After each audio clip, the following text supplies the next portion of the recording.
ആ ആവശ്യം നിറവേറ്റുമ്പോൾ നമ്മുടെ ആരോഗ്യം നിലനിൽക്കുകയും അഥവാ നമ്മുടെ ശരീരത്തിനുണ്ടാകുന്ന ഉള്ള അസ്വസ്ഥതകൾ ഇല്ലാതാവുകയും ചെയ്യുന്ന ഒരു രീതിയെക്കുറിച്ചാണ് നമ്മളിവിടെ ചർച്ച ചെയ്യുന്നത്.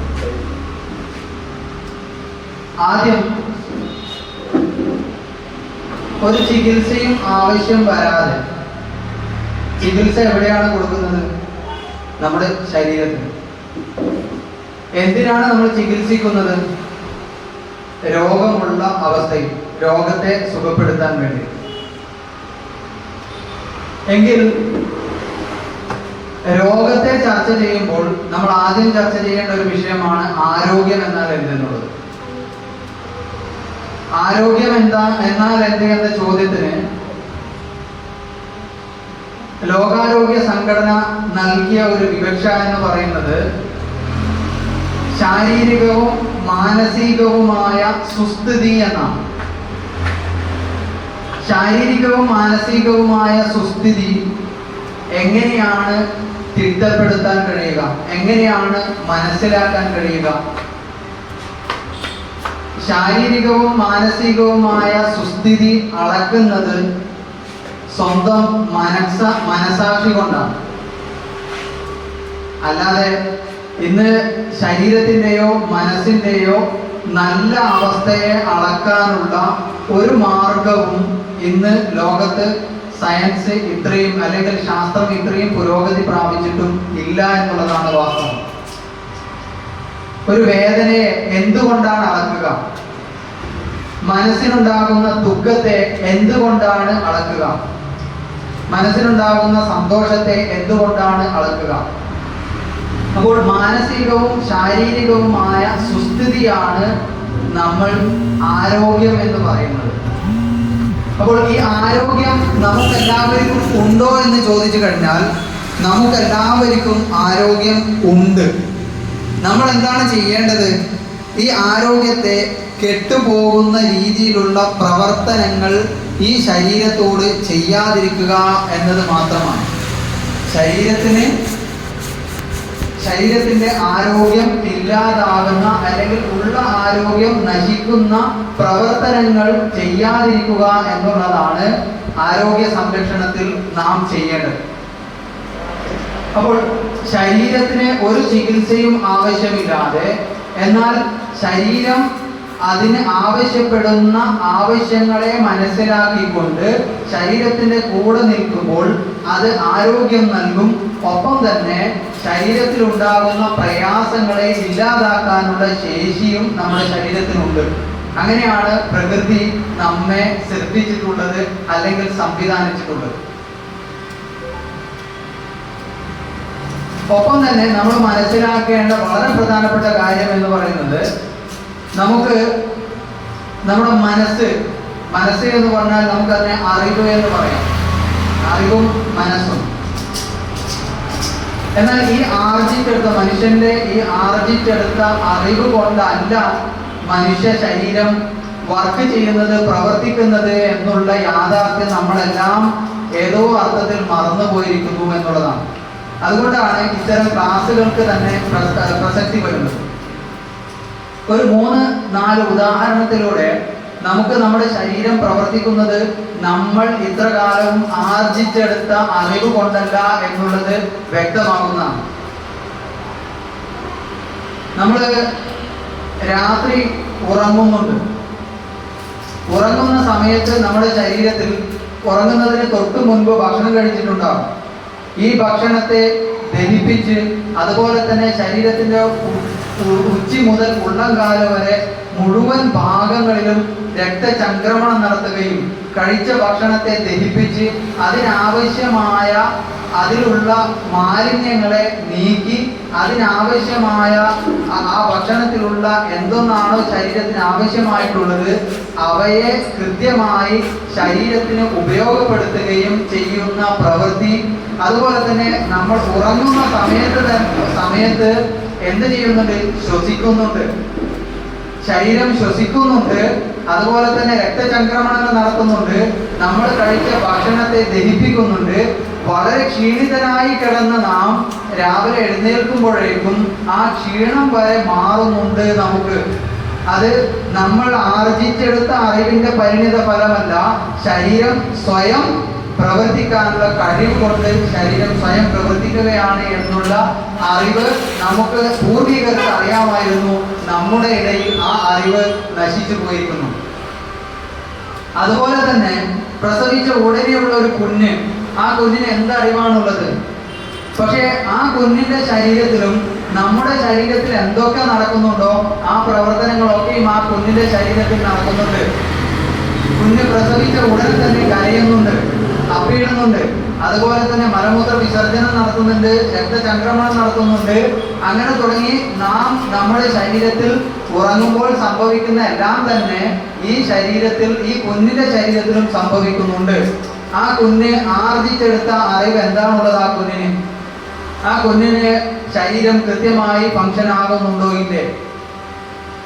ഇനി ഈ കുഞ്ഞിന്റെ അവസ്ഥ തന്നെ നമ്മൾ ഒന്നുകൂടി പിറകോട്ട് പോയി കഴിഞ്ഞാൽ ആ കുഞ്ഞ് ആ മാതാവിന്റെ ഗർഭപാത്രത്തിലുള്ള സമയത്ത് കൃത്യമായി പ്രവർത്തിക്കുന്നുണ്ടല്ലോ. മാത്രമല്ല, വെള്ളത്തിലാണുള്ളത്. ആ കുഞ്ഞ് ഏത് അറിവിന്റെ അടിസ്ഥാനത്തിലാണ് അവിടെ ഗർഭപാത്രത്തിൽ പ്രവർത്തിച്ചത്? അല്ലെങ്കിൽ ആ സൈഗോട്ട് പിന്നെ രക്തക്കട്ടയായി മാംസക്കട്ടയായി നമ്മുടെ ശരീരമായി മാറുന്നു. അതിനുശേഷവും നമ്മുടെ ശരീരത്തിൽ ആ ഗർഭപാത്രത്തിൽ കൃത്യമായി രക്തചംക്രമണവും ഹൃദയമിടിപ്പും ഒക്കെ നടക്കുന്നുണ്ട്. അത് ഏത് അറിവിന്റെ അടിസ്ഥാനത്തിലാണ് അത് നടത്തുന്നത്? അതുകൊണ്ട് തന്നെ ഇനി ഒരു ഉദാഹരണവും നമ്മുടെ നോർമലി നമുക്ക് മനസ്സിലാക്കാൻ പറ്റുന്ന ഒരു ഉദാഹരണം, നമ്മുടെ കൈ രാവിലെ മുറിഞ്ഞു എന്ന് വെക്കും. വളരെ നീളത്തിലുള്ള ഒരു മുറിവാണെന്ന് വിചാരിച്ചോളൂ. അത് രാത്രിയാവുന്നത് വരെയും ആ മുറിവിന്റെ പച്ചപ്പ് മാറുമോ? അതായത് മുറിവ്, ആ ചോരയും ആ ഒരു പച്ചയായ രൂപത്തിൽ, ഉണക്കമില്ലാത്ത രൂപത്തിലല്ലേ രാത്രി കിടക്കുന്നത് വരെ ഉണ്ടാവല്. എന്നാൽ നിങ്ങൾ അത്ഭുതമാകുന്ന രൂപത്തിൽ എഴുന്നേറ്റ് കഴിഞ്ഞാൽ ഇന്നലെ രാവിലെ ഉണ്ടായ മുറിവിന്റെ ആ ഒരു പച്ചപ്പാണോ ഉണ്ടാവുക? അതല്ല വാട്ടം വന്ന് ഉണക്കമാണോ ഉണ്ടാവാറ്? ഉണക്കമാണ് ഉണ്ടാവാറ്. അത് പകൽ സമയത്ത് ഇല്ലാത്തൊരു സംഗതി രാത്രി എന്ത് സംഭവിച്ചു? അവിടെ അറിവ് അല്ലെങ്കിൽ മനസ്സ് അവിടെ ഇല്ലാത്തത് കൊണ്ട് തന്നെ, കാരണം ഉറക്കിൽ അവിടെ മനസ്സ് ശരീരത്തിന്റെ പ്രവർത്തനത്തിൽ ഇടപെടുന്നില്ല. നമ്മുടെ ആർജിച്ചെടുത്ത അറിവുകൾ കൊണ്ടോ മനസ്സുകൊണ്ടോ ഒരു പ്രവർത്തനവും ശരീരത്തിന്റെ മുകളിൽ നടക്കാത്തത് കൊണ്ട് തന്നെ നമ്മൾ രാത്രി കിടന്നുറങ്ങുമ്പോൾ സമാധാനത്തോടെ അത് ശരീരം തന്റെ പ്രവർത്തനം കൃത്യമായി പ്രവർത്തിച്ച് നമുക്ക് വേണ്ട ഓജസ്സും തേജസ്സും നൽകുന്നത് രാത്രി സമയങ്ങളിലാണ്. അത് കൃത്യമായി ശരീരം ചെയ്യുന്നുണ്ട് എന്നുള്ള യാഥാർത്ഥ്യം പൂർവികർക്ക് അറിയാമായിരുന്നു. പക്ഷേ നമ്മുടെ ഇടയിൽ ഇന്നത്തെ കാലത്ത് മറ്റു പല അറിവുകളും വന്ന് ഇത്തരം യഥാർത്ഥ അറിവുകൾ, പ്രകൃതിയുടെ അറിവുകൾ മറന്നു പോവുകയാണ്. അപ്പോൾ ശരീരം കൃത്യമായി അതിൻ്റെ പ്രവർത്തനം ചെയ്യുന്നുണ്ട്. അത് ചെയ്യുന്നത് കൊണ്ട് തന്നെയാണ് ഞാനും നിങ്ങളും ഇന്നിപ്പോൾ ഈ ഇവിടെ ഇരിക്കുന്നതും ഞാൻ ഈ സംസാരിക്കുന്നതും ഒക്കെ ആ ശരീരത്തിന്റെ പ്രവർത്തനത്തിന്റെ ഭാഗമാണ്. നാം ആർജിച്ചെടുത്ത അറിവിന്റെ പ്രവർത്തനത്തിന്റെ പരിണിത ഫലമല്ല. എന്നാൽ ആർജിച്ചെടുത്ത അറിവ് ശരീരത്തിന് ഉപകാരപ്പെടുത്താൻ കഴിയുമോ? തീർച്ചയായും ശരീരത്തിന് ഉപകാരപ്പെടുത്താൻ കഴിയും. അതുപോലെ തന്നെ നമ്മൾ ആർജിച്ചെടുത്ത അറിവിനെ കൊണ്ട് ഈ ശരീരത്തെ കേടുവരുത്താനും കഴിയും. നമ്മുടെ ശരീരത്തെ ആർജിച്ചെടുത്ത അറിവ് കൊണ്ട് ശരീരത്തെ നമുക്ക് ഉപകാരപ്പെടുത്താനും കഴിയും. അതുപോലെ തന്നെ ദ്രോഹിക്കാനും കഴിയും.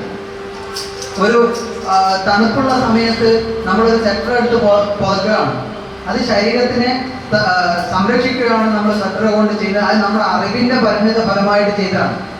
അതിനു മുമ്പേ ശരീരം വേറൊരു പ്രവൃത്തി അവിടെ ചെയ്തിട്ടുണ്ട്. അതായത് നമ്മുടെ ശരീരത്തിൽ തണുപ്പ് വന്നു കഴിഞ്ഞാൽ രോമകൂപങ്ങളൊക്കെ നമുക്ക് എഴുന്നേറ്റ് നിൽക്കുമല്ലോ. ഈ രോമകൂപങ്ങൾ എന്തിനാണ് എഴുന്നേറ്റ് നിൽക്കുന്നത്? രോമകൂപങ്ങൾ എഴുന്നേറ്റ് നിൽക്കുന്നതിന്റെ അടിസ്ഥാനം എന്ന് പറയുന്നത് നമ്മുടെ രോമത്തിന്റെ അകത്ത് ഓരോ രോമക്കുഴിയിലൂടെയും ശരീരം എന്ത് ചെയ്യുന്നുണ്ട്? ശ്വസിക്കുന്നുണ്ട്. ശരീരത്തിന്റെ അകത്തേക്ക് ഓക്സിജൻ എടുക്കുന്നുണ്ട്. പ്രകൃതിയിൽ നിന്നുള്ള എനർജിയെ അബ്സോർബ് ചെയ്യുന്നുണ്ട്. ഈ തണുപ്പും ഇതിലൂടെ അബ്സോർപ്ഷൻ നടക്കുന്നുണ്ട്. ഈ അബ്സോർപ്ഷൻ നടക്കാതിരിക്കാൻ, അതായത് തണുപ്പ് ശരീരത്തിന് അകത്തേക്ക് വരാതിരിക്കാൻ രോമത്തെ എഴുന്നേറ്റ് നിൽപ്പിച്ച് ആ ഹോളിനെ ബ്ലോക്ക് ചെയ്യുകയാണ് ശരീരം ആദ്യം ചെയ്യുന്നത്. ശേഷം നമ്മൾ സെക്ടർ ഇടുന്നതിന് മുമ്പേ ഇത് സംഭവിക്കുന്നുണ്ട്. അപ്പോൾ നമ്മുടെ ശരീരം എത്രമാത്രം നമ്മളെ ആപത്തുകളിൽ നിന്ന് സംരക്ഷിക്കുന്നുണ്ട് എന്ന ആ അറിവാണ് ഇവിടെ നമ്മൾ മനസ്സിലാക്കേണ്ടത്. ഒപ്പം ശരീരം നമുക്ക് വേണ്ടിയിട്ട് കൃത്യമായി ശ്വാസോച്ഛ്വാസം രാത്രി ഉറങ്ങുന്ന സമയത്തും പകൽ സമയത്തും ഒക്കെയും കൃത്യമായി നമ്മുടെ ശരീരം ശ്വസിക്കുന്നുണ്ട്. നമ്മുടെ അറിവിന്റെ അടിസ്ഥാനത്തിലല്ല അത് പ്രവർത്തിക്കുന്നത്. ഏതറിവിന്റെ അടിസ്ഥാനത്തിലാണ്? അത് ആ ഉമ്മയുടെ അല്ലെങ്കിൽ അമ്മയുടെ സ്ത്രീയുടെ ഗർഭപാത്രത്തിലുള്ള സമയം മുതൽ പ്രസവിച്ച ഉടനെ ആ കുഞ്ഞിന്റെ ശരീരം എങ്ങനെയാണോ പ്രവർത്തിച്ചത്, അതേ അറിവിന്റെ അടിസ്ഥാനത്തിലാണ് ആ ശരീരം മരണം വരെയും പ്രവർത്തിക്കുന്നത്. ഇത് പ്രാപഞ്ചിക സത്യമാണ്. ആര് എന്തിന്റെ മുകളിൽ അത് നിഷേധിച്ച് പറഞ്ഞു കഴിഞ്ഞാലും ഇതാണ് യാഥാർത്ഥ്യം. ഇനി അതിനെ ഈ അറിവ് കൊണ്ടോ അല്ലാതെ തന്നെ ആ അറിവ് ആ ശരീരത്തിന്റെ പ്രവർത്തനത്തിന് എതിരെ നിർത്താൻ കഴിയും, അതുപോലെ അനുകൂലമാക്കാൻ കഴിയും. അനുകൂലമാക്കിയിട്ടുള്ള കാര്യമാണ് ഒരു ഉദാഹരണം പറഞ്ഞത്. നമ്മൾ വിശക്കുമ്പോൾ ഭക്ഷണം കഴിക്കുന്നു, ശരീരത്തെ സഹായിക്കലാണ്. ദാഹിക്കുമ്പോൾ വെള്ളം കുടിക്കുന്നു, ശരീരത്തെ സഹായിക്കലാണ്. വസ്ത്രം ധരിക്കുന്നു, അതുപോലെ തന്നെ അപകടങ്ങളിൽ നിന്ന് രക്ഷപ്പെടാൻ വേണ്ടിയിട്ട് ഓരോ സമയത്തും നമ്മൾ ഓരോ കാര്യങ്ങൾ ചെയ്യുന്നത് ശരീരത്തെ സംരക്ഷിക്കലാണ്. എന്നാൽ ഇതേ ശരീരത്തെ ദ്രോഹിക്കാൻ നമ്മുടെ അറിവ് കൊണ്ട് കഴിയും. മദ്യപിക്കുന്നു, അതുപോലെ തന്നെ ശരീരത്തിന് ഹാനികരമാകുന്ന മറ്റു പല സംഗതികളും നമ്മുടെ ശരീരത്തിന് കൊടുത്താൽ അത് ആ ശരീരത്തിന്റെ പ്രവർത്തനത്തെ ദ്രോഹിക്കൽ കൂടിയാണ്. അപ്പോൾ നമ്മുടെ ശരീരം ഇത്രയും പെർഫെക്റ്റായി കൃത്യമായി ജോലി ചെയ്യുമ്പോൾ, ഇനി ഒരു കാര്യം കൂടി നിങ്ങൾ നോക്കൂ. നമ്മൾ ചോറ് കഴിച്ചു, ഇന്നിപ്പോ രാവിലെ നമ്മൾ നാസ്ത കഴിച്ചു, ഉച്ചയ്ക്ക് ചോറ് കഴിച്ചു, വൈകുന്നേരം ചായ കുടിച്ചു. ഇങ്ങനെയൊക്കെ ചെയ്തിട്ടും നമ്മൾ ഭക്ഷണത്തെ കുറിച്ച് നമ്മൾ ആ കഴിച്ച നമ്മുടെ ആകെ മൊത്തം നമുക്കുള്ള ധർമ്മം എന്ന് പറയുന്നത് ആ ചോറ് അല്ലെ ആ ഭക്ഷണം വായിൽ വെച്ച് ചവച്ചരച്ച് ഇറക്കുക എന്നതല്ലാതെ അതിനുശേഷം എന്ത് സംഭവിക്കുന്നു എന്നുള്ളത് പോലും നമ്മൾ ആരും ചിന്തിക്കാറില്ല. എന്നാൽ ആ ഭക്ഷണമാണ് മലമാകുന്നതും മൂത്രമാകുന്നതും ഒപ്പം തന്നെ മാലിന്യങ്ങളായി വിയർപ്പായും കഫമായും ഒക്കെയായി മാറുന്നത്. എന്നാൽ അതേ ഭക്ഷണത്തിൽ നിന്നാണ് നമ്മുടെ ശരീരത്തിന് ആവശ്യമായ രക്തത്തെയും മജ്ജയെയും മാംസത്തെയും ശരീരം നിർമ്മിക്കുന്നത്. ഇത് ഭക്ഷണം വായിൽ വെച്ച് ചവച്ചരച്ച് ഇറക്കി കഴിഞ്ഞാൽ പിന്നെ നമ്മൾ അതിനെക്കുറിച്ച് ഒന്നും ആലോചിക്കാറില്ല. പക്ഷേ ശരീരം അതിന്റെ പ്രവർത്തനം കൃത്യമായി ചെയ്യുന്നുണ്ട്. ഇല്ലേ? നിഷേധിക്കാൻ കഴിയോ? ഇത് എന്ന് തുടങ്ങി? എന്ന് മനുഷ്യകുലം ഇവിടെ തുടങ്ങിയോ, എന്ന് ജീവൻ തുടങ്ങിയോ അന്ന് മുതൽ തുടങ്ങിയിട്ടുണ്ട്. ഇത് ഇനി എത്ര കാലം ഉണ്ടാകുമോ അത്രയും കാലം വരെയും ഇങ്ങനെ തന്നെയാണ്. മനുഷ്യൻ വായിലൂടെ ഭക്ഷണം കഴിച്ചു, അത് അങ്ങനെ തന്നെയാണ് എന്ത് ചെയ്യുന്നത്, മലമായും വിസർജ്യമായും ഒക്കെ പോയിക്കൊണ്ടിരിക്കുന്നത്. അപ്പോ മനുഷ്യന്റെ ആർജിച്ചെടുത്ത അറിവിന്റെ മുകളിലല്ല മനുഷ്യ ശരീരം പ്രവർത്തിക്കുന്നത് എന്നുള്ളത് മനസ്സിലാക്കുക. ഒപ്പം ആർജിച്ചെടുത്ത അറിവ് കൊണ്ട് ഇതിനെ സഹായിക്കാനും കഴിയും, ദ്രോഹിക്കാനും കഴിയും. ഇനി നമ്മൾ ആദ്യം പറഞ്ഞു, ഒരു ചികിത്സയും ആവശ്യം വരാതെ തന്നെ നമ്മുടെ ശരീരത്തെ സഹായിച്ചു കഴിഞ്ഞാൽ, അതായത് അസ്വസ്ഥതകൾ ഉണ്ടാകുമ്പോൾ, അതായത് ആരോഗ്യത്തിന് കേടുവരുന്ന പല പ്രയാസങ്ങളും നമ്മളിൽ ഉണ്ടാകുമ്പോൾ അവയെ ശരീരം തന്നെ കൃത്യമായി പുറന്തള്ളുന്നുണ്ട്. അത് പനിയായിട്ടും തുമ്മലായിട്ടും ഛർദ്ദലായിട്ടും വയറിളക്കമായിട്ടും ചുമയായിട്ടും ഒക്കെ ശരീരം അതിൻ്റെ മാലിന്യങ്ങൾ, അടിഞ്ഞു കൂടിയിട്ടുള്ള മാലിന്യങ്ങൾ നമുക്ക് ഡെയിലി മലമൂത്ര വിസർജനം പോലെ തന്നെ നമ്മുടെ ശരീരത്തിൽ നിന്ന് പോയിക്കൊണ്ടിരിക്കുന്നുണ്ട്. ഇവയെ ഏതെങ്കിലും അർത്ഥത്തിൽ നമ്മൾ പിടിച്ചു വെച്ചു കഴിഞ്ഞാൽ അത് ശരീരത്തിന് ആപത്താണ്. എന്നാൽ ശരീരം നൽകുന്ന ഈ അറിയിപ്പ്, ഇൻഫർമേഷൻ അനുസരിച്ച് ഒരാൾ ജീവിതത്തിൽ കൃത്യമായി മുമ്പോട്ട് പോവുകയാണെങ്കിൽ അയാൾക്ക് ആരോഗ്യം എന്നും നിലനിൽക്കുകയും ചെയ്യും. ഒപ്പം തന്നെ അയാൾക്ക് വല്ല അസ്വസ്ഥതകൾ വന്നു കഴിഞ്ഞാൽ അയാൾക്ക് മറ്റൊരു ചികിത്സകന്റെ, മറ്റൊരാളുടെ, തേർഡ് പാർട്ടിയുടെ ആവശ്യമില്ലാതെ രോഗം സ്വയം സുഖപ്പെടുന്ന അവസ്ഥ സ്വയം അനുഭവിക്കാൻ കഴിയും. അതിന് ഉദാഹരണങ്ങൾ നമുക്കറിയാം.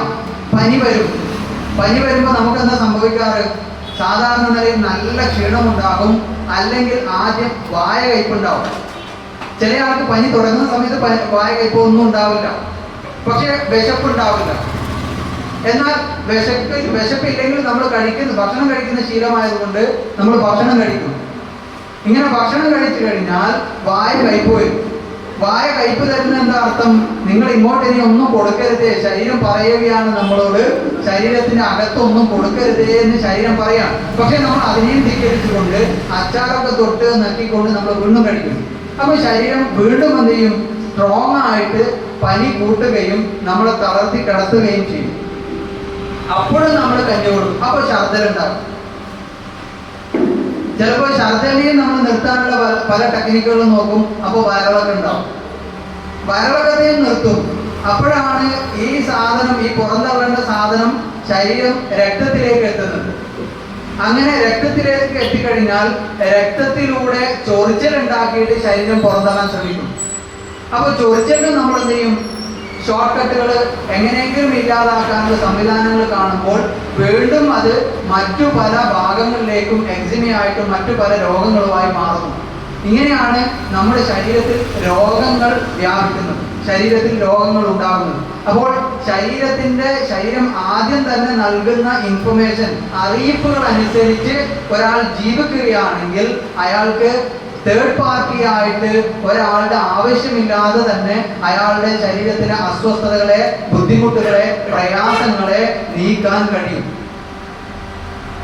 അപ്പോൾ ശരീരത്തിന് തേർഡ് പാർട്ടിയുടെ ആവശ്യമില്ലാതെ ശരീരത്തിന്റെ ഇൻഫർമേഷൻ, ശരീരം നൽകുന്ന അറിയിപ്പുകൾ അനുസരിച്ച് ജീവിക്കുന്ന ഒരു വ്യക്തി, അതിൽ വളരെ ശരീരത്തിന്റെ പ്രധാനപ്പെട്ട അറിയിപ്പുകളിൽ ഒന്നാണ് വിശപ്പ് എന്ന് പറയുന്നത്. വിശപ്പ് അനുസരിച്ച് ഭക്ഷണം കഴിക്കുന്ന ഒരു ശീലം ഒരാൾ ഉണ്ടാക്കിയാൽ അയാൾക്ക് ഇനി മറ്റൊരു രോഗം വരില്ല. ഇനി അഥവാ രോഗം വന്നാൽ തന്നെ ഈ വിശപ്പ് അനുസരിച്ച് ഭക്ഷണം കഴിക്കുന്ന ഒരാൾക്ക് അയാൾക്ക് വല്ല ശാരീരിക അസ്വസ്ഥതകളും വന്നു കഴിഞ്ഞാൽ വിശപ്പ് ഉണ്ടാവില്ല. അപ്പോൾ ഭക്ഷണം കഴിക്കില്ല.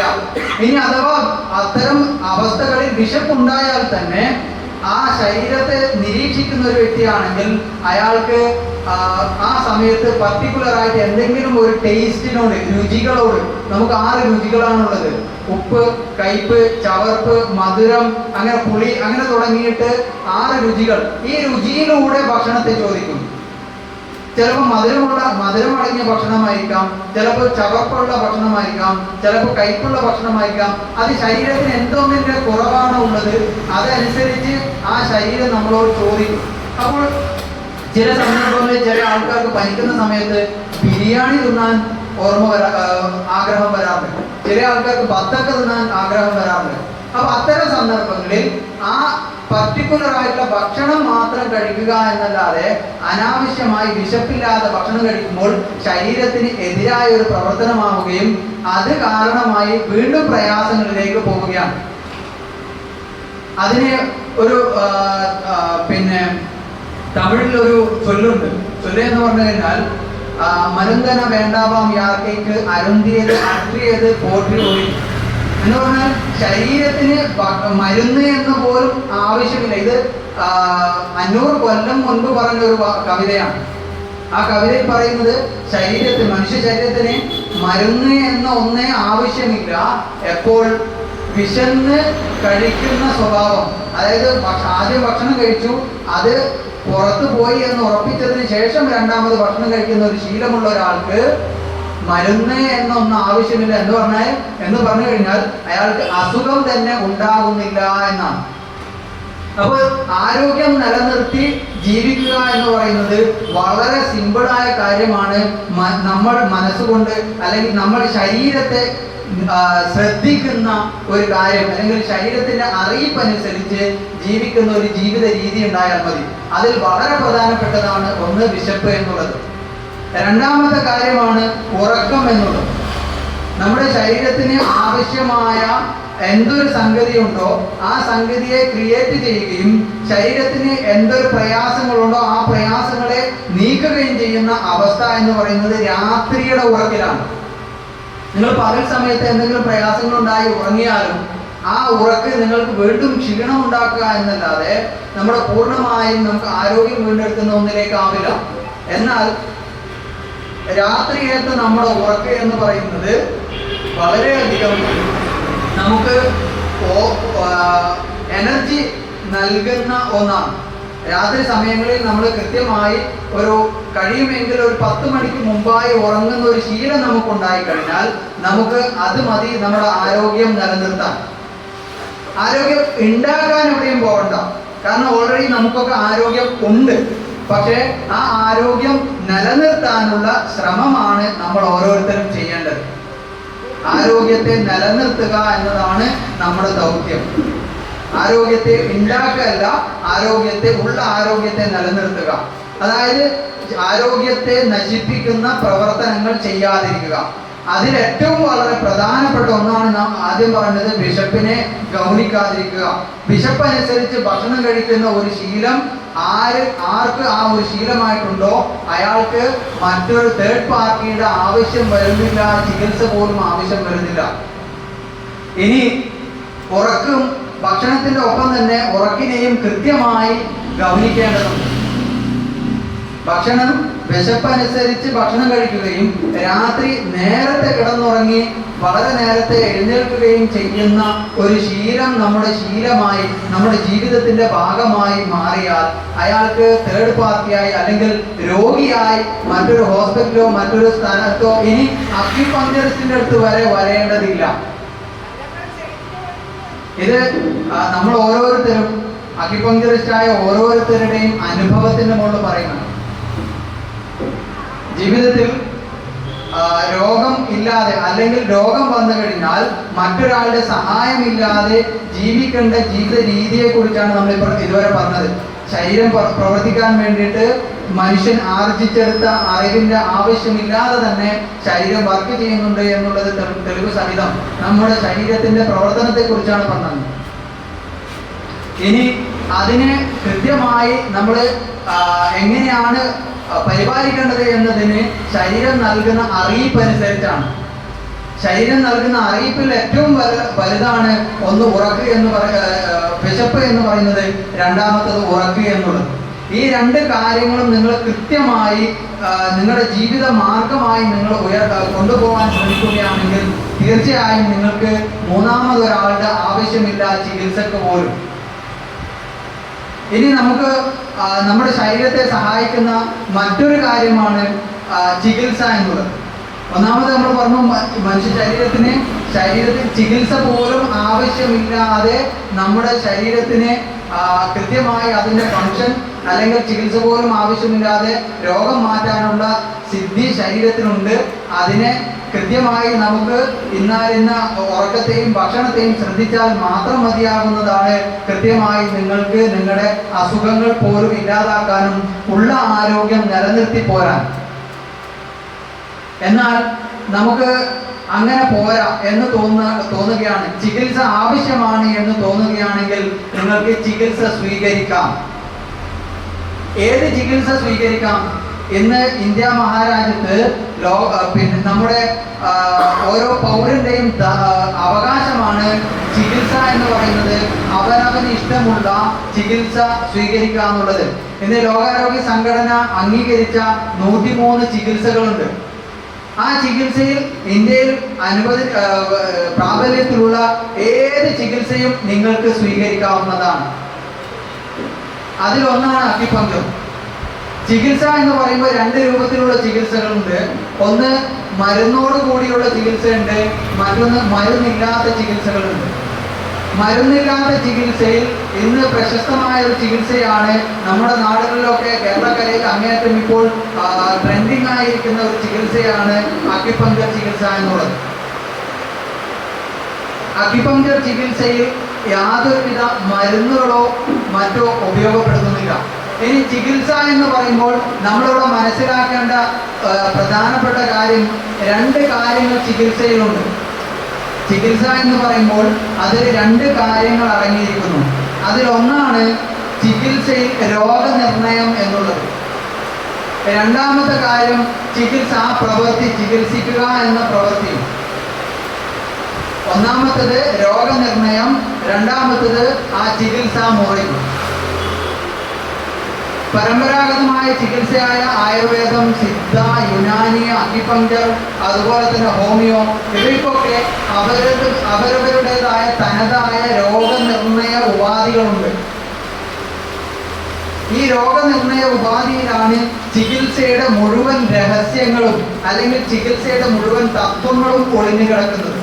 പണ്ട് നമ്മുടെ നാടുകളിലൊക്കെ വൈദ്യൻ്റെ അടുത്ത് പോയി കഴിഞ്ഞാൽ, അല്ലെങ്കിൽ ആയുർവേദം, സിദ്ധ, യുനാനി എന്നൊക്കെ പറയുമ്പോൾ നമുക്ക് ഓർമ്മ വരിക, അല്ലെങ്കിൽ നമ്മുടെ മനസ്സിൽ നമുക്ക് മനസ്സിലാവുക, വേഗം ഓർമ്മയിൽ വരുന്ന കാര്യം ആസവമോ അരിഷ്ടമോ അല്ലെങ്കിൽ എന്തെങ്കിലും ലേപനം പുരട്ടുന്ന സംഗതികളാണ് ഓർമ്മ വരിക. ചികിത്സ എന്ന് പറയുമ്പോൾ നാഡി പരിശോധിക്കുന്നതും അത്തരം കാര്യങ്ങൾ അല്ലെങ്കിൽ രോഗനിർണയം ആരുടെയും മനസ്സിൽ വരാറില്ല. അല്ലെ, നിങ്ങൾ സ്വയം ആലോചിച്ച് നോക്ക്.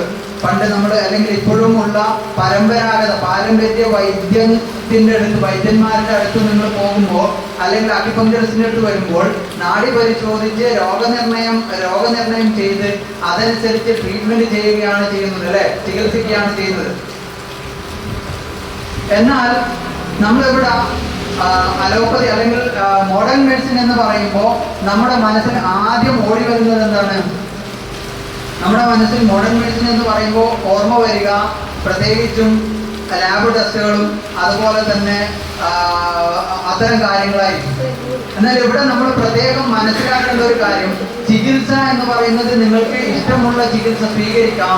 പക്ഷെ ഓരോ ചികിത്സക്കും അതിൻ്റെതായ രോഗനിർണയവും അതിൻ്റെതായ ചികിത്സാ മുറയുമുണ്ട് എന്നുള്ളത് നമ്മൾ പ്രത്യേകം മനസ്സിലാക്കണം.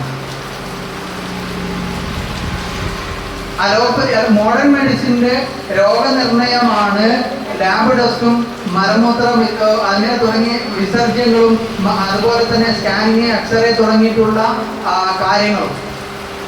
ഇതൊക്കെ നിർണയിക്കേണ്ടത്, രോഗം നിർണയിക്കേണ്ടത് ആരാണ്? ചികിത്സ നൽകേണ്ടത് ആരാണ്? കൂടുതൽ ആലോചിക്കാനൊന്നുമില്ല.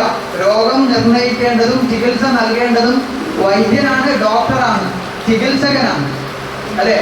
നമ്മളല്ല, രോഗിയല്ല രോഗത്തെ നിർണയിക്കേണ്ടത്, രോഗിയല്ല ചികിത്സ നൽകേണ്ടത്. രോഗി ചികിത്സ സ്വീകരിക്കാൻ വരുന്നവരാണ്. അപ്പോൾ നിങ്ങൾ ഏത് ചികിത്സ സ്വീകരിച്ചാലും നിങ്ങളായിട്ട് എന്ത് ചെയ്യരുത്? രോഗനിർണയം നടത്തരുത്. അത് ചികിത്സകന്റെ മാത്രം അവകാശമാണ്. ചികിത്സകന്റെ നിർദ്ദേശപ്രകാരമാണ് നമ്മൾ ചെയ്യേണ്ടത്. മാത്രമല്ല, നിങ്ങൾ ആലോചിച്ച് നോക്ക്, ഞാൻ പറയുന്നത് ശരിയാണോ തെറ്റാണോ എന്നുള്ളത് നിങ്ങൾ സ്വയം ആലോചിച്ച് നോക്ക്. ആയുർവേദത്തില് അല്ലെങ്കിൽ പരമ്പരാഗതമായി നമ്മുടെ ഒരു 30 വർഷം മുൻപ് നമ്മൾ ഉപയോഗിച്ചു പോന്നിരുന്ന നമ്മുടെ ചികിത്സകൾ മുഴുവനും നാഡി പരിശോധന ഉപയോഗിച്ചിട്ടാണ്. ഈ നാഡി പരിശോധിച്ച് പൾസ് നോക്കിക്കൊണ്ട് വൈദ്യൻ അയാളുടെ സപ്തരസങ്ങൾ നോക്കിക്കൊണ്ട് ആസവമാണോ അരിഷ്ടമാണോ മറ്റു വല്ലതുമാണോ കൊടുക്കേണ്ടതെന്ന് തീരുമാനിക്കുന്നത് ആരാണ്? ആ വൈദ്യനാണ്. വൈദ്യന്റെ അടുത്ത് എന്തെങ്കിലും അസ്വസ്ഥതകളായിട്ട് നമ്മൾ പോകുമ്പോൾ അയാൾ നാഡി പരിശോധിക്കുന്നു. നാഡി പരിശോധനയുമായി ബന്ധപ്പെട്ട ഈ രോഗനിർണയത്തെ കുറിച്ച് വല്ലതും നമുക്കറിയുമോ? അത് ചികിത്സകന്റെ മാത്രം രഹസ്യമാണ്, ചികിത്സകന്റെ മാത്രം അവകാശമാണ്. എന്നാൽ അലോപ്പതി അല്ലെങ്കിൽ മോഡേൺ മെഡിസിൻ എന്ന് പറയുമ്പോൾ ആദ്യം ഓർമ്മ വരുന്നത് ഈ രോഗനിർണയത്തെ കുറിച്ചാണ്. ലാബ് ടെസ്റ്റുകൾ, വെറുതെ പോയി രക്തം പരിശോധിക്കുക, വെറുതെ പോയി മൂത്രം പരിശോധിക്കുക, വെറുതെ പോയി BP നോക്കുക. നിങ്ങൾ അലോപ്പതി ചികിത്സയാണ് സ്വീകരിക്കുന്നത് എങ്കിൽ അത് ഒരു ഡോക്ടറുടെ സമ്മതപ്രകാരം അയാൾ പ്രിസ്ക്രൈബ് ചെയ്തതിന് ശേഷം നിങ്ങൾ ലാബിൽ പോയി പരിശോധിച്ച് അയാൾ പറയുന്നതനുസരിച്ച് നിങ്ങൾക്ക് വേണ്ടത് ചെയ്യാം. അത് കുഴപ്പമില്ല. അത് ആരുടെ ധർമ്മമാണ്? ചികിത്സകന്റെ ധർമ്മമാണ്. ഇയാൾക്ക് എന്താണ് പ്രയാസം, അതനുസരിച്ച് ആ പ്രയാസത്തെ മനസ്സിലാക്കാൻ അവരുടെ അലോപ്പതിയുടെ മോഡേൺ മെഡിസിന്റെ ചികിത്സാ രോഗനിർണയ രീതിയാണ്. അത് ആരോഗ്യ നിർണയ രീതി അല്ല. പ്രത്യേകിച്ച് മനസ്സിലാക്കണം, അത് ആരോഗ്യ നിർണയമല്ല, രോഗനിർണയമാണ്. ഇയാൾക്ക് എന്താണ് പ്രയാസം എന്നുള്ളത് മനസ്സിലാക്കാൻ അവർ ഉപയോഗിക്കുന്ന, അലോപ്പതി ഉപയോഗിക്കുന്ന, മോഡേൺ മെഡിസിൻ ഉപയോഗിക്കുന്ന ഒരു അവരുടെ രോഗനിർണയം മാത്രമാണത്. അത് ആരോഗ്യ നിർണയമല്ല. ആരോഗ്യ നിർണയം എന്ന് പറയുന്നത് മനസാക്ഷിയോട് കൂടിയുള്ളതാണ്. നിങ്ങൾ ആലോചിച്ച് നോക്കി, രാവിലെ നിങ്ങൾക്ക് എഴുന്നേൽക്കാൻ പറ്റി, നിങ്ങൾ നിങ്ങളുടെ പ്രാഥമിക കർമ്മങ്ങളൊക്കെ ചെയ്തു, ഭക്ഷണം കഴിച്ചു, നിങ്ങൾ ഇവിടെ വൈകുന്നേരം എത്തി, ഇവിടം വരെ എത്തി. നിങ്ങൾക്ക് രോഗമാണോ, നിങ്ങളെ രോഗിയാണോ, ആരോഗ്യവതിയാണോ, ആരോഗ്യവാനാണോ എന്ന് ആരാ തീരുമാനിക്കേണ്ടത്? ജീവനില്ലാത്ത മെഷീനാണോ തീരുമാനിക്കേണ്ടത്? നിങ്ങളാണോ തീരുമാനിക്കേണ്ടത്? അതാണ് ഞാൻ പറഞ്ഞത്. മാനസികവും ശാരീരികവുമായ സുസ്ഥിതി എന്നാണ് WHO ആരോഗ്യത്തിന് ഡെഫിനിഷൻ നൽകിയത്. ഈ ഡെഫിനിഷൻ പ്രകാരം എങ്ങനെയാണ് ഒരാളുടെ ആരോഗ്യത്തെ അളക്കുക? ആരോഗ്യത്തെ അളക്കാനുള്ള ഏറ്റവും വലിയ മെഷീൻ എന്ന് പറയുന്നത്, എൻ്റെ ആരോഗ്യത്തെ അളക്കാൻ എനിക്കേ കഴിയുള്ളൂ. എൻ്റെ അടുത്തുള്ള, എന്നെ പ്രസവിച്ച് പോറ്റി വളർത്തിയ എൻ്റെ ഉമ്മാക്കും പോലും കഴിയില്ല.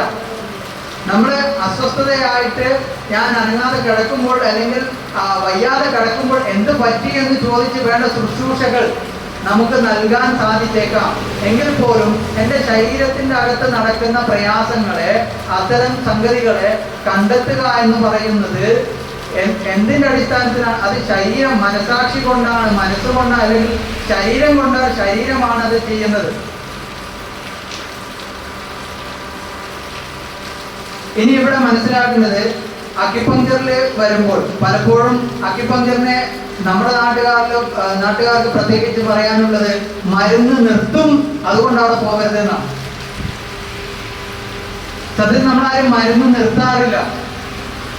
അക്യുപങ്ക്ചർ എന്ന് പറയുന്നത് മരുന്നില്ലാ ചികിത്സയാണ്. അക്യുപങ്ക്ചർ ചെയ്യുന്ന സമയത്ത് നിങ്ങൾക്ക് മറ്റു ചികിത്സകൾ ആവശ്യമില്ല. അക്യുപങ്ക്ചർ ചെയ്യുന്ന സമയത്ത് നിങ്ങൾക്ക് മറ്റു ചികിത്സകൾ ആവശ്യമാണ് എങ്കിൽ നിങ്ങൾക്ക് ആ ചികിത്സയിലേക്ക് പോകാം. പറഞ്ഞല്ലോ, 103ഓളം ചികിത്സ ഇന്ന് WHO അംഗീകരിച്ചിട്ടുണ്ട്. ധാരാളം ചികിത്സകൾ ഇന്ന് നിലവിൽ കേരളത്തിൽ, കണ്ണൂരിൽ, നമ്മുടെ നാടുകളിൽ ലഭ്യമാണ്. അതിൽ ഇഷ്ടമുള്ള ചികിത്സ സ്വീകരിക്കാനുള്ള അവകാശം ഇന്ത്യൻ ഭരണഘടന നൽകുന്നുണ്ട്. അതുകൊണ്ട് തന്നെ അവിടെ ആരും ആരെയും എന്ത് ചെയ്യുന്നില്ല, പിടിച്ചു വെക്കുന്നില്ല. നിങ്ങൾക്ക് ഇഷ്ടമുള്ള ചികിത്സ സ്വീകരിക്കാം. അത് മോഡേൺ മെഡിസിൻ സ്വീകരിക്കാം, ആയുർവേദം വേണമെങ്കിൽ ആയുർവേദം, ഹോമിയോ, സിദ്ധ, ഏതാണോ ചികിത്സ അവനവന് താല്പര്യമുള്ളത് അത് ചെയ്യാൻ. എന്നാൽ ഇവിടെ ചികിത്സിക്കുമ്പോഴും നമ്മൾ ആദ്യം പറഞ്ഞതുപോലെ രോഗമില്ലാത്തൊരു ജീവിതത്തെ നമ്മൾ സ്വയം തേർഡ് പാർട്ടിയുടെ ആവശ്യമില്ലാതെ നമ്മൾ നമ്മുടെ ശരീരത്തിന്റെ ഇൻഫർമേഷൻ അനുസരിച്ച് ജീവിക്കാൻ ശ്രമിക്കുന്ന ഒരാൾക്കും, അതുപോലെ തന്നെ മരുന്ന് കുടിച്ചിട്ടോ അല്ലെങ്കിൽ അക്യുപങ്ക്ചർ ചെയ്തിട്ടോ രോഗം മാറ്റാൻ ശ്രമിക്കുന്ന വ്യക്തികൾക്കും രോഗം മാറാതിരിക്കാനുള്ള ഒരു വിലങ്ങ് തടിയായിട്ട് ഒരാളുണ്ട്. അത് അവനവന്റെ മനസ്സാണ്.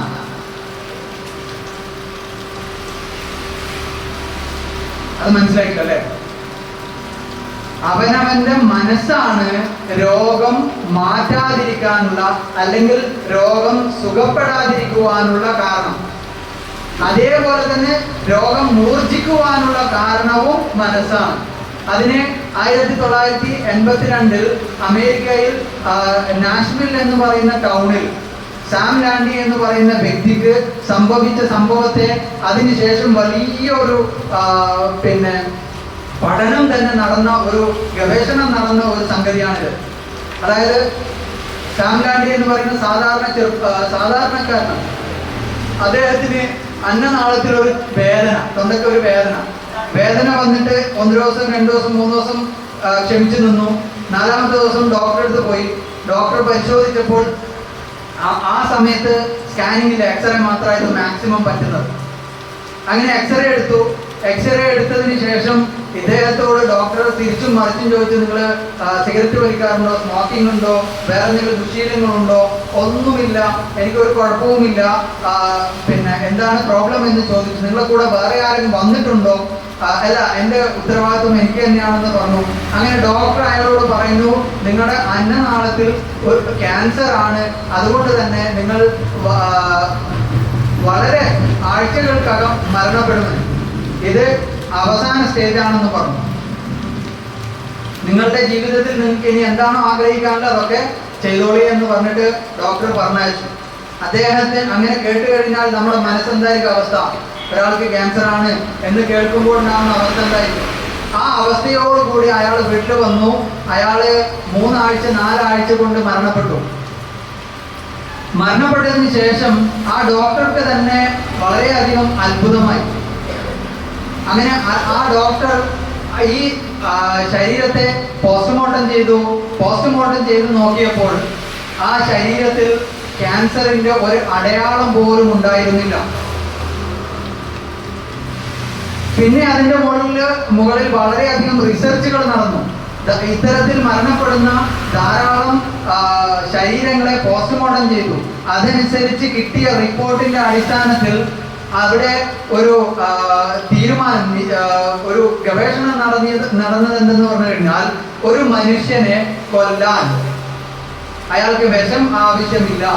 മറിച്ച് താൻ വിശ്വസിക്കുന്ന ഒരു വ്യക്തി, ആ വ്യക്തി അയാളോട് നിങ്ങൾ ഇങ്ങനെ ഈ ഡോക്ടർ പറഞ്ഞതുപോലെ ഒരു കാര്യം പറഞ്ഞു കഴിഞ്ഞാൽ, പേടിപ്പിച്ചു കഴിഞ്ഞാൽ, ആ പേടി കാരണം ഇയാളുടെ ശരീരത്തിൽ സെല്ലുലാർ സിസ്റ്റം അല്ലെങ്കിൽ ഇയാളുടെ സെല്ല് മുഴുവനും അതിനെ റിയാക്ട് ചെയ്തുകൊണ്ട് ഇയാളുടെ ശരീരത്തെ നശിപ്പിക്കും എന്നുള്ളതാണ്. വലിയൊരു ഗവേഷണമാണ് ഇതിന്റെ പിറകിൽ. അതനുസരിച്ച് സൈക്കോളജി തന്നെ ഈ ഒരു ഭാഗത്ത് വളരെയധികം ഡെവലപ്പായിട്ടുണ്ട്. അപ്പോൾ നിങ്ങൾ ചികിത്സിച്ചാലും ചികിത്സിക്കാതെയായാലും നിങ്ങളുടെ രോഗം മാറാതിരിക്കാനുള്ള ഒരു പ്രധാന കാരണം എന്ന് പറയുന്നത് നമ്മുടെ മനസ്സ് തന്നെയാണ്. ആ മനസ്സ് എങ്ങനെയാണ് നമ്മൾ സ്വാധീനിക്കുന്നത്? ഞാൻ പറഞ്ഞു, നമ്മൾ രാത്രി അവശനായി കിടന്നു ഉറങ്ങിക്കഴിഞ്ഞാൽ രാവിലെ എഴുന്നേൽക്കുമ്പോഴേക്കും ആ അവശത ഇല്ലാതാകുന്നുണ്ട്. അത് ആരില്ലാതാക്കി? എന്നാൽ പകൽ സമയത്ത് നമുക്ക് അവശതയുണ്ട്. പക്ഷെ ആ അവശതയെ നമ്മൾ ഗൗനിക്കാതെ നമ്മൾ നിന്ന് കഴിഞ്ഞാൽ നമുക്ക് റീഫ്രഷ്മെന്റ് കിട്ടുന്നില്ല. പക്ഷെ രാത്രി കിടന്നു കഴിഞ്ഞാൽ എഴുന്നേൽക്കുന്നതോടുകൂടി നമുക്ക് നന്നായി റീഫ്രഷ്മെന്റ് കിട്ടുന്നുണ്ട്. അവിടെ മനസ്സ് ശാന്തമായ അല്ലെങ്കിൽ മനസ്സ് പ്രവർത്തിക്കാത്ത ഒരു ശരീരമാണ് അവിടെ കൃത്യമായി ഫങ്ഷൻ ആയിക്കൊണ്ടിരിക്കുന്നത്. അപ്പൊ നിങ്ങൾക്ക് രോഗം വന്നു കഴിഞ്ഞാൽ നിങ്ങൾ ചികിത്സിച്ചാലും ശരീരത്തിന്റെ ഇൻഫർമേഷൻ അനുസരിച്ച് ജീവിക്കുകയുമാണെങ്കിൽ പോലും മനസ്സ് നിങ്ങൾക്ക് പതറിക്കഴിഞ്ഞാൽ, അതായത് മനസ്സ് ശരീരത്തിന്റെ ധർമ്മം ചെയ്തു കഴിഞ്ഞാൽ, മനസ്സുകൊണ്ട് ശരീരത്തിന്റെ പ്രവർത്തനം ചെയ്യാൻ ശ്രമിച്ചു കഴിഞ്ഞാൽ നിങ്ങൾക്ക് അവിടെ രോഗങ്ങൾ ഭേദമാവില്ല. അതിന് ഇന്ന് സൈക്കോളജി അല്ലെങ്കിൽ മിക്ക ഡോക്ടർമാരും പറയുന്നത് രോഗങ്ങളുടെ 99% സൈക്കോസൊമാറ്റിക് ഡിസോർഡേഴ്സ് എന്നാണ് പറയുന്നത്. സൈക്കോസൊമാറ്റിക് ഡിസോർഡേഴ്സ് എന്ന് പറഞ്ഞാൽ മാനസിക വിഭ്രാന്തികൾ. മനസ്സിലുണ്ടാകുന്ന ഒരു പ്രയാസവുമില്ല, പക്ഷെ എനിക്ക് അങ്ങനെയാണോ, എനിക്ക് ഇങ്ങനെയാണോ. ഇന്ന് ധാരാളം നമ്മുടെ ചുറ്റുവട്ടത്ത് ധാരാളം ആരോഗ്യ അഡ്വൈസർമാരുണ്ട്. ഒന്ന് യൂട്യൂബാണ്, മറ്റൊന്ന് ആരോഗ്യ മാസികകളാണ്. അല്ലെങ്കിൽ നമ്മുടെ അടുത്ത് വരുന്ന നമ്മുടെ അഭ്യുദയ കാംക്ഷിച്ചുകൊണ്ടുള്ള ആൾക്കാർ തന്നെ, പക്ഷെ അവർ നമ്മളെ ഉപദേശിക്കും. ആ ഉപദേശം കാരണം ഒരു പക്ഷേ മനസ്സ് വീണ്ടും പ്രയാസങ്ങളാകും. എത്രത്തോളം എന്ന് പറഞ്ഞു കഴിഞ്ഞാൽ മനസ്സിന്റെ റിയാക്ഷൻ പെട്ടെന്ന് മനസ്സിലാക്കാൻ വേണ്ടിയിട്ട് ഞാൻ നിങ്ങളോട് പറയുകയാണ്, നിങ്ങൾക്ക് ഇഷ്ടപ്പെടുന്ന, നിങ്ങൾ അങ്ങേയറ്റം സ്നേഹിക്കുന്ന, അല്ലെങ്കിൽ നമ്മൾ ഓരോരുത്തർ സ്നേഹിക്കുന്ന നമ്മുടെ മാതാപിതാക്കളെ കുറിച്ച് ഇപ്പൊ ഒരാൾ തെറി പറഞ്ഞു, നമ്മുടെ മാതാപിതാക്കളെ കുറിച്ച് ഒരാൾ തെറി പറഞ്ഞു വിചാരിക്കും. ആ തെറി പറഞ്ഞു കഴിഞ്ഞാൽ തെറി എവിടെയാണ് കേൾക്കുന്നത്? ചെവി കൊണ്ടാണ് കേൾക്കുന്നത്, അല്ലെ? ചെവി കൊണ്ട് കേട്ട് എവിടെയാണ് പതിയുന്നത്? മനസ്സിലാണ് പതിയുന്നത്. അപ്പോൾ നമ്മുടെ റിയാക്ഷൻ എന്തായിരിക്കും? നമ്മൾ ദേഷ്യം വന്ന് മുഖവും കൈകാലുകളൊക്കെ വിറച്ച് മുഖമൊക്കെ ചുവന്ന് തുടുത്ത് ആ ഒരു രൂപത്തിൽ ആളെ ആക്രമിക്കുകയല്ലേ ചെയ്യാം. ഒരു വാക്ക് നിങ്ങളുടെ ശരീരത്തെ ഇത്രമാത്രം സ്വാധീനിക്കുന്നുണ്ടെങ്കിൽ നമ്മുടെ ശരീരത്തിൽ നമ്മുടെ മനസ്സിന്റെ പ്രവർത്തനം എത്രമാത്രം ശരീരത്തെ സ്വാധീനിക്കുന്നുണ്ട് എന്നുള്ളത് നമ്മൾ പ്രത്യേകം മനസ്സിലാക്കേണ്ടതുണ്ട്. ആ മനസ്സിന്റെ ആ സ്വാധീനം എന്തിനെയാണ് ബാധിക്കുക? നമ്മുടെ ജീവനെയാണ് ബാധിക്കുക. ഒപ്പം തന്നെ നമ്മുടെ ശരീരത്തിലെ ഹോർമോണുകളെയാണ് ബാധിക്കുക.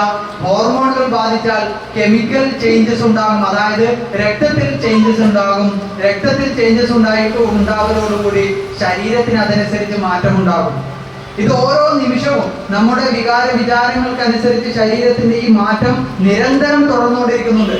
ജനിച്ചതും നമ്മൾ രാവിലെ ഉണർന്നത് മുതൽ 10 മണിയാകുമ്പോഴേ 11 മണിയാകുമ്പോഴേക്കും ആയിരക്കണക്കിന് നമ്മുടെ വൈകാരികമായ മാറ്റങ്ങൾ വന്നിട്ടുണ്ടാവും. അപ്പോൾ രാത്രി കിടക്കുന്ന സമയത്തിനുള്ളിൽ എത്രമാത്രം വൈകാരികമായ മാറ്റങ്ങൾ നമ്മുടെ ശരീരത്തിൽ വന്നിട്ടുണ്ടാവും. അതനുസരിച്ച് നമ്മുടെ ശരീരത്തിൽ ഹോർമോൺ ചേഞ്ചസും കെമിക്കൽ ചേഞ്ചസുകളും വന്നുകൊണ്ടേയിരിക്കുന്നുണ്ടാവും. അപ്പോൾ ഒരിക്കലും ഒരാളുടെ ശരീരത്തിലും ഒരു അളവ് മാത്രമായി നിലനിൽക്കില്ല. ഓരോ സമയത്തും നമ്മൾ പരിശോധിക്കുമ്പോഴും അത് മാറിക്കൊണ്ടിരിക്കും.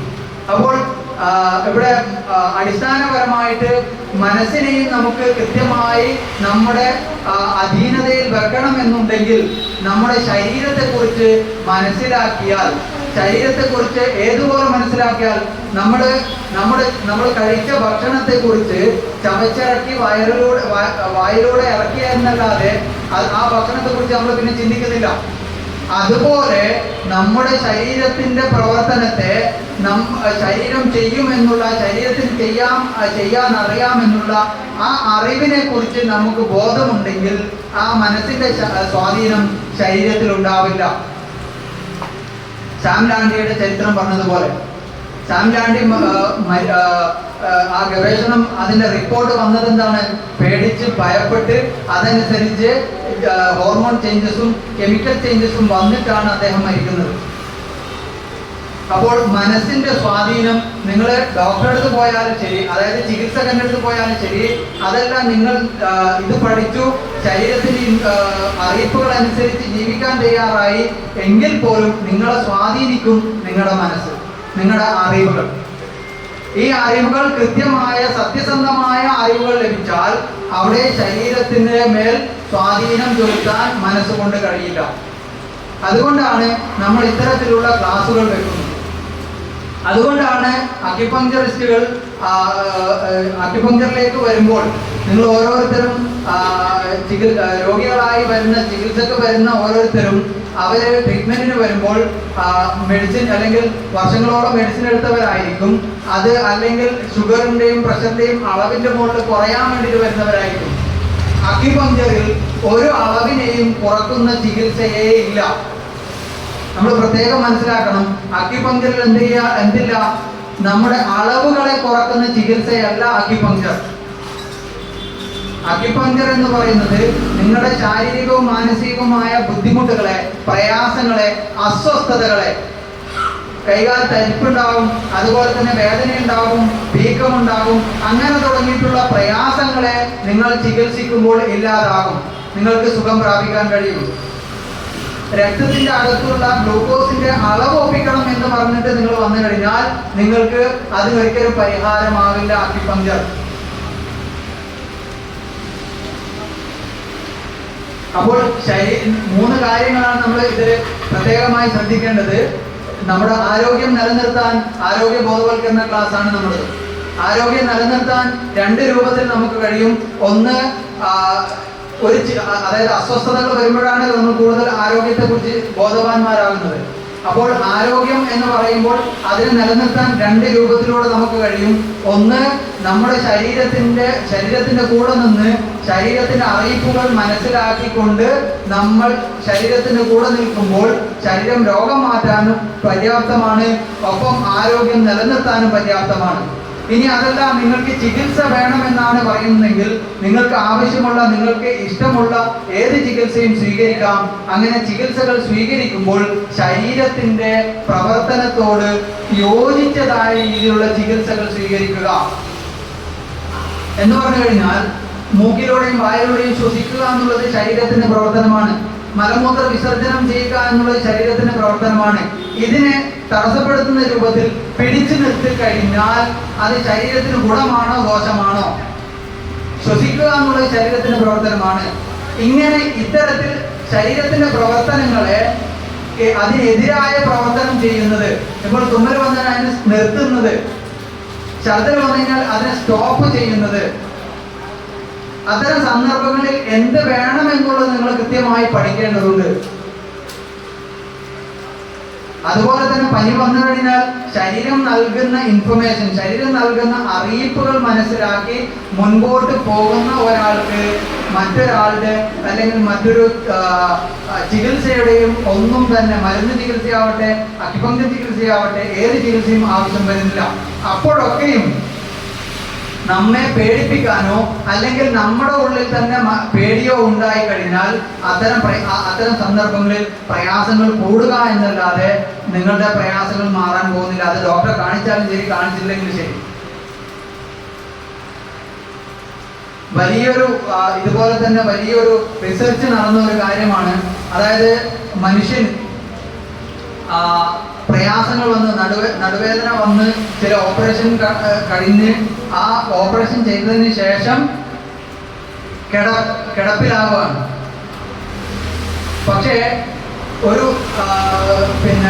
ഗവേഷകൻ നായയിൽ ഒരു പരീക്ഷണം നടത്തി എന്ന് പറയുന്നത്, ആ നായയുടെ നട്ടലിലുള്ള പ്രത്യേകമായ നരമ്പ് കട്ട് ചെയ്തിട്ട് നായയെ പ്രത്യേകമായി നിരീക്ഷിച്ചു. ആ നായ 5 വർഷം കഴിഞ്ഞതിന് ശേഷം, അതായത് ആ നായ നോർമൽ ഈ ഓപ്പറേഷൻ ചെയ്ത് നരമ്പ് കട്ട് ചെയ്തതിന് ശേഷം ഈ നായയെ നിരീക്ഷിച്ചപ്പോൾ നായ ക്രമേണ സുഖം പ്രാപിച്ചു. എന്നാൽ അതേ സമയത്ത് തന്നെ ഈ വ്യക്തി മറ്റൊരു വ്യക്തിയെ ഇതേ രൂപത്തിൽ ആ നട്ടലിന് പ്രയാസം വന്നിട്ട് ഓപ്പറേഷൻ ചെയ്തിട്ട് കിടന്നുപോയ ഒരാളെയും നിരീക്ഷിച്ചു. ഈ കിടന്നുപോയ ആൾ മാനസികമായി തകർന്നത് കാരണത്താൽ 10 വർഷം കഴിഞ്ഞിട്ടും അയാൾക്ക് അതിൽ നിന്ന് റിക്കവറി ആവാൻ പറ്റിയിട്ടില്ല. പക്ഷേ ഈ നായ വളരെ പെട്ടെന്ന് തന്നെ റിക്കവറി ആയി. അതിന് അദ്ദേഹം കണ്ടെത്തിയ ഉത്തരം എന്ന് പറയുന്നത്, മൃഗങ്ങൾക്ക് മനസ്സില്ല എന്നാണ്, മനുഷ്യനെ പോലെ മനസ്സില്ല എന്നാണ്, അല്ലെങ്കിൽ ആ രൂപത്തിൽ ചിന്തിക്കുന്നില്ല എന്നാണ്. അതുകൊണ്ട് തന്നെ ശരീരം കൃത്യമായി അതിന്റെ ഫംഗ്ഷൻ ചെയ്തു. അവിടെ നായക്ക് വേണ്ട എന്താണോ ആ നരമ്പുകൾ സ്വയം യോജിച്ചു. നമുക്കിപ്പോഴും സംശയമാണ്, നരമ്പ് അങ്ങനെ ഒട്ടുമോ സ്വയം? ഇപ്പോഴും സംശയമാണ്. നെഞ്ചിന്റെ അവിടെ വേദന വന്ന അറ്റാക്ക് അല്ലേ? വല്ലാതെ പേടിയാണ്. ഷുഗർ ഷൂട്ടപ്പ് ആയി കഴിഞ്ഞാൽ അല്ലെങ്കിൽ BP ഷൂട്ടപ്പ് ആയി കഴിഞ്ഞാൽ നമ്മൾ അങ്ങനെ ആവില്ല ഇങ്ങനെ ആവില്ല എന്ന് പറഞ്ഞിട്ട് നമ്മുടെ അറിവ് കൊണ്ട് നമ്മുടെ ശരീരത്തിന്റെ മുകളിൽ നമ്മൾ ചിന്തിക്കും. അപ്പോൾ പ്രയാസങ്ങൾ കൂടുക എന്നല്ലാതെ പ്രയാസങ്ങൾ ഒരിക്കലും, നിങ്ങൾ എത്ര വലിയ ചികിത്സകൾ സ്വീകരിച്ചാലും ശരി, നിങ്ങളുടെ പ്രയാസങ്ങൾ മാറാൻ പോകുന്നില്ല. അപ്പൊ ശരീരം അതിന്റെ ഫംഗ്ഷൻ കൃത്യമായി ചെയ്യുന്നുണ്ട് എന്നുള്ള ബോധ്യം നമുക്കുണ്ടെങ്കിൽ, അതനുസരിച്ച് ശരീരത്തിന്റെ ഫംഗ്ഷൻ അതിന്റെ പ്രവർത്തനത്തിന് അനുവദിച്ചു കൊടുത്തു കഴിഞ്ഞാൽ നിങ്ങൾക്ക് പ്രയാസങ്ങളോ അല്ലെങ്കിൽ തേർഡ് പാർട്ടിയുടെ ആവശ്യമില്ലാതെ രോഗങ്ങൾ സുഖപ്പെടാം. ചാൻസ് കൂടുതലുണ്ട്, അല്ലെങ്കിൽ രോഗം സുഖപ്പെടും. മറ്റൊരു രൂപത്തിൽ ചികിത്സ ആവശ്യമാകുമ്പോൾ ശരീരത്തിനോട് ചേർന്നുകൊണ്ടുള്ള, ശരീരത്തിന്റെ പ്രവർത്തനത്തോട് ചേർന്നുകൊണ്ടുള്ള ചികിത്സകൾ സ്വീകരിക്കുക. ഇങ്ങനെ 2 ചെയ്താലും മാനസികമായി നിങ്ങൾ ശരീരത്തിന്റെ പ്രവർത്തനം ചെയ്യാതിരിക്കുക. ഈ 3 കാര്യങ്ങളാണ് നമ്മുടെ ഇന്നത്തെ ക്ലാസിന്റെ അടിസ്ഥാനപരമായിട്ട് നമുക്ക് പറയാനുള്ളത്. ക്ലാസ് വൈകിപ്പിക്കുകയാണ്. എന്തെങ്കിലും ചോദിക്കാനോ മറ്റോ ഉണ്ടെങ്കിൽ ചോദിക്കാവുന്നതാണ്.